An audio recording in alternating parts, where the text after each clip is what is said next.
Hola a todos, bienvenidos a nuestro video sobre la práctica de teclado y música diatónica. Presenta Pérez Montiel Ulises, Robles Sosa Eduardo y Robles Sosa Paula.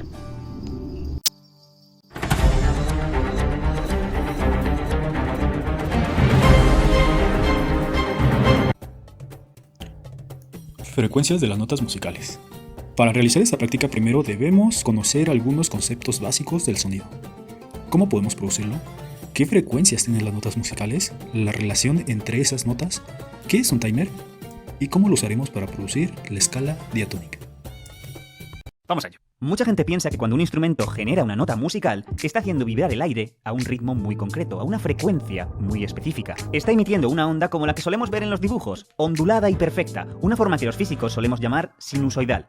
Muy bien, pues esto no es cierto. Si pudieras ver cómo es esta vibración, esta onda, te darías cuenta que tiene una forma muy rara, mucho más compleja que una simple ondulación. En realidad, lo que ocurre es que el instrumento está emitiendo muchas de estas ondas perfectamente onduladas, solo que al mismo tiempo, mezclándolas. Este combinado de sonido tiene una estructura. La onda más grave de todas es la que da nombre a la nota, se llama la frecuencia fundamental, y el resto de ondas están subordinadas a ella, tienen una frecuencia que depende de la primera. Cada una vibra con el doble, el triple o el cuádruple de rapidez respecto a la fundamental. Estos son sus armónicos. Ejemplo, si la fundamental vibra 100 veces por segundo, sus armónicos serán el que vibra 200 veces por segundo, 300 veces por segundo, 400 veces por segundo, 500 veces por segundo, etc. Todos juntos suenan estupendamente. Armonía. La magia está en que cada instrumento activa de manera distinta cada uno de los armónicos de una nota. Dependiendo de factores como la forma del instrumento o el material del que está construido, algunos de estos se potenciarán y otros se mitigarán. El resultado son distintas ondas mezcla que nuestros cerebros pueden distinguir como diferentes. Son la misma nota, pero tienen distintos timbres. Esta es la razón por la que distintos instrumentos suenan diferente. Fijaos en lo dispares que son los armónicos de la misma nota dada por una trompeta, por una flauta y por un piano. Dicho de otra manera, esto de aquí es una casa. Este dibujo minimalista sería equivalente a la frecuencia fundamental de una nota. Pero yo podría coger un boli y empezar a añadirle detallitos a la casa. No sé, unos ladrillos, unas grietas, a lo mejor poner unos geranios. Todos estos detalles serían equivalentes a los armónicos en una nota. Son información extra que hace que la nota sea más rica y compleja, que le dan matiz. De hecho, son estos detalles los que permiten que distintos artistas puedan pintar casas completamente distintas a pesar de partir de la misma base. Esto es precisamente lo que hace cada instrumento. Pintar la misma casa, tocar la misma nota, solamente que con su estilo propio, calibrando sus armónicos de maneras distintas para conseguir un timbre único. Tu cerebro lo que hace luego es interpretar todos esos armónicos como un mismo sonido. Por eso cuando hemos juntado esto, y esto, y esto, y los hemos puesto a la vez, sonaba como una campana. Porque esos armónicos son los que produciría una campana con la intensidad con la que los produciría una campana. Cuando un violín genera una nota, la cuerda se mueve, empujando el aire que hay a su alrededor y transmitiendo esa vibración. Esta oscilación se aleja del violín con forma de esfera. Y claro, como las moléculas dentro de la vibración a cada paso se ven forzadas a empujar una corteza más grande, eso quiere decir que la energía de cada molécula va a tener que ser repartida entre un número mayor de moléculas, con lo cual la intensidad de la onda se va diluyendo. Por eso, cuanto más te alejas de la fuente de sonido, menos lo oyes. Y pequeños emisores que emiten muy poco sonido se oyen de manera potente y nítida cuando te los metes dentro de la oreja. Un altavoz es esencialmente una membrana que se mueve de delante a atrás empujando el aire y transmitiendo vibraciones. No tiene más. Lo interesante es entender qué se nos ha ocurrido a los humanos para que estas membranas se muevan como nos dé la gana. Así que cualquier membrana que consigamos hacer vibrar a voluntad es un altavoz. Esta, que es la membrana literalmente de un altavoz, pues funciona como tal. Pero este vaso, este culo de este vaso, podríamos hacer que vibrara como si fuera una membrana y conseguir que emitiera sonido. Lo que tenemos es un generador con el que vamos a emitir una corriente alterna, en la que de pronto la corriente va a ir en una dirección y luego en otra. Vamos a conectar uno de los cables a este lado de nuestra bobina y vamos a conectar el otro al otro lado. Está puesto a 2500 Hz. 2500 veces por segundo la corriente va a cambiar de dirección. Va a hacer fa, fa, fa, fa, ¿vale? Y ahora vamos a aumentar la intensidad de la corriente y pues no ocurre nada, ¿vale? Toda la corriente está yendo por aquí, no ocurre nada. Pero ahora mirad lo que ocurre cuando acercamos el imán a esta bobina. ¿Veis cómo va cambiando? Ahora si bajamos la frecuencia con la que cambia la corriente alterna, podremos hacer que la nota sea más grave.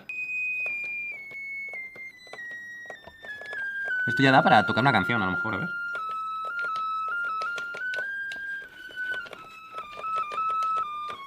Hemos creado un instrumento. Por favor, vamos a recrearnos en que este sonido lo está produciendo esta membrana que la estamos haciendo vibrar porque está pegada a esta bobina por la cual está pasando una corriente alterna que genera un campo magnético que está interaccionando con este imán y entonces este imán está atrayendo y repeliendo a la bobina y entonces suena. Vamos allá. El espectro sonoro que los oídos humanos pueden percibir no está dividido en nada. Va de grave a agudo sin cortes. Pero nosotros, para manejarlo, lo hemos dividido en trozos o notas.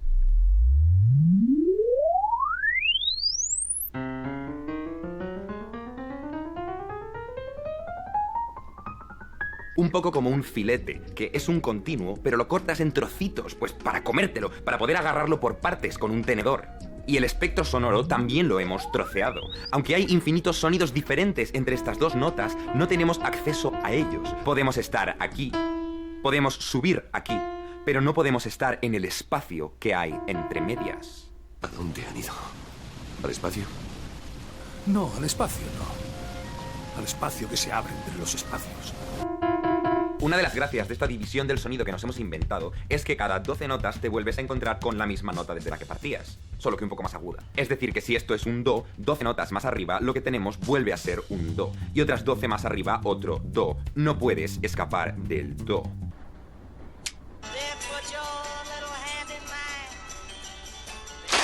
¿Y por qué si esto suena así y esto suena así, decimos que ambas notas son un do si suenan claramente diferentes? Bueno, pues porque el primer do es el resultado de una cuerda que vibra y hace vibrar al aire 130 veces por segundo. A ver si os lo puedo enseñar con la cámara del móvil.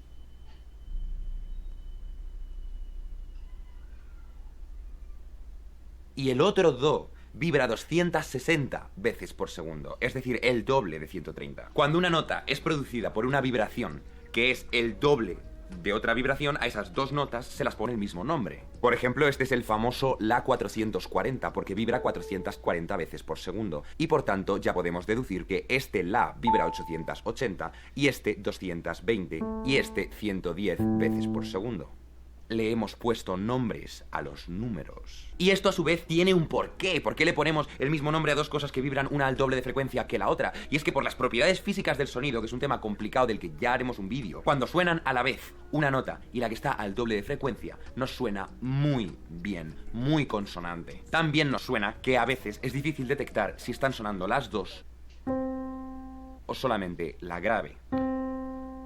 Es por esta consonancia que reciben el mismo nombre, que a esta la llamamos do y a esta también. ¿Y el resto de notas? Pues por razones históricas algunas reciben nombre propio: re, mi, fa, sol, la, si. Y las otras, relegadas a las teclas negras y pequeñas del piano, pues se quedan con nombres condicionales a lo que tengan alrededor y viven toda su vida luchando por sus complejos. No soy un muñeco, soy un niño de verdad. Por ejemplo, esta no tiene nombre propio, es do sostenido, lo que está por encima del do, quiere decir eso. Esta es re sostenido, lo que está por encima del re, fa sostenido, sol sostenido, la sostenido. Pero también se las puede llamar bemol, re bemol, lo que está por debajo del re, mi bemol, lo que está por debajo del mi. Y sí, el do sostenido es lo mismo que el re bemol en esta afinación. En otras no, y aquí tenéis un clave con dos teclas, una para el re bemol y otra para el do sostenido, pero nosotros queríamos música sencilla de tocar e instrumentos sencillos de afinar, fabricar y estandarizar. Así que nos quedamos con esto. Progreso. En esta tabla podemos ver las frecuencias que corresponden a las notas que elegimos. Y por medio de la raíz duodécima se obtiene el coeficiente, el cual es la relación entre la nota base La y las notas intermedias. Este coeficiente es importante porque nos permite conseguir todas las notas a partir de una sola constante.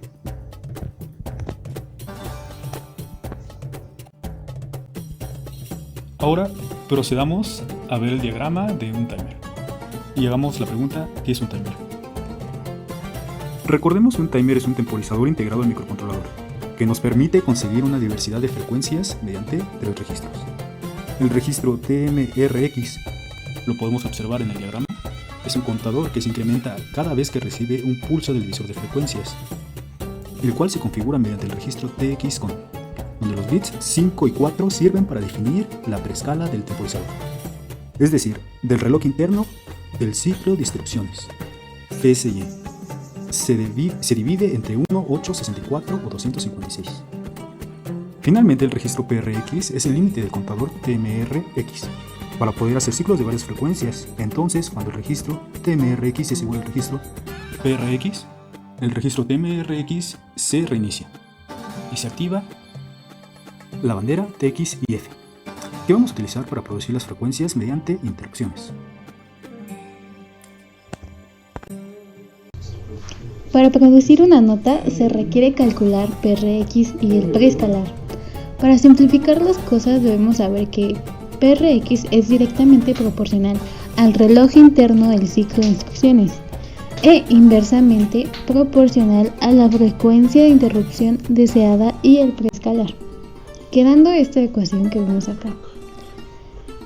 FCY es constante en el DSPIC 30F4013, equivale a la frecuencia interna del oscilador del micro, que es 7.37 MHz entre 4, es decir, 1.842.500 Hz. La frecuencia de interrupción deseada es el doble de las frecuencias fundamentales de las notas, ya que la interrupción lo único que hace es invertir el valor en el pin donde se emitirá la frecuencia de sonido. Entonces, para completar un periodo de la onda de la frecuencia fundamental se requiere 2 interrupciones, es decir, 2 cambios de estado. Entonces podemos hacer los cálculos. Con las frecuencias de interrupción y las preescalas se puede calcular los posibles valores de PRX. Debido a que solo tenemos 5 timers, lo correcto es usar las matemáticas para producir todas las notas a partir de una constante. Para ello vamos a redondear en centenas los valores de la preescala 1 a 1, ya que estos son los más precisos. Luego calculamos su error por redondeo para darnos cuenta de que la nota Mi tiene el menor porcentaje de error, por lo que esta será nuestra base a partir de ahora. Entonces calculamos los coeficientes de relación partiendo de la base de la nota Mi y redondeamos multiplicando por 100.